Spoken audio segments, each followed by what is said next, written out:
We're asking people to continue wearing masks with a good fit. I know in the beginning we were wearing masks just to wear a mask, but now if you can wear a mask that's a good fit, and if at all possible, potentially 2 masks, that would be great. We're asking people washing your hands frequently with soap and warm water. We're continually asking people to avoid large gatherings.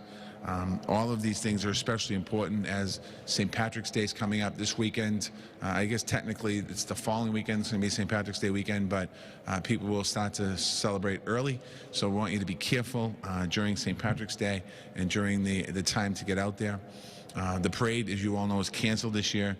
I'm grateful to the organizers and all the folks that took a proactive approach to cancel the parade so we wouldn't have large crowds gathering, although I know we're anxious to get back to that. Hopefully we'll be able to this time next year. We're asking people to avoid large gatherings. There should be no large gatherings of any type, any kind. I'm asking people not to have house parties, not to have parties with family that people that are not your immediate family member or in your immediate bubble. We've gotten so far. It's been about a year now where we've been battling the COVID situation here in the city, in the state, in the country, in the world. And now is not the time to let up. Now is not the time to put our guard down. We can see the light at the end of the tunnel. More and more people are being vaccinated, more and more people are getting tests, more people, fewer and fewer people are coming down with the virus, so we want to keep it that way. There are limits on private gatherings, remain at 10 people indoors and 25 people outdoors. That means that if you have 25 people in an apartment, that you're way beyond the limit. And some of this is, I wouldn't necessarily say it's scientific, but it's some of it's common sense that can let you know that you can have a good time with fewer people inside your home, and again, not contract the virus. There still remains a 90-minute limit on seating in restaurants.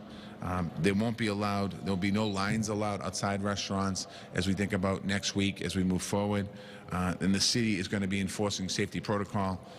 We're asking people, and I'm appealing to people of Boston to do the right thing. Please do the right thing. We have made so much progress in bringing these numbers down. There is a light at the end of the tunnel, as I said earlier. There is no question about it. We can see it. So don't put our progress at risk because people want to have a party at St. Patrick's Day. Again, I know it's been a very, very, very long year, and people's general tendency is to get together, and I want to as well. But just for keeping these numbers down as we continue to move forward, a 3.6% rate of COVID is a very low number. I'd like to be able to stand here next week and say that number's even gone down even further.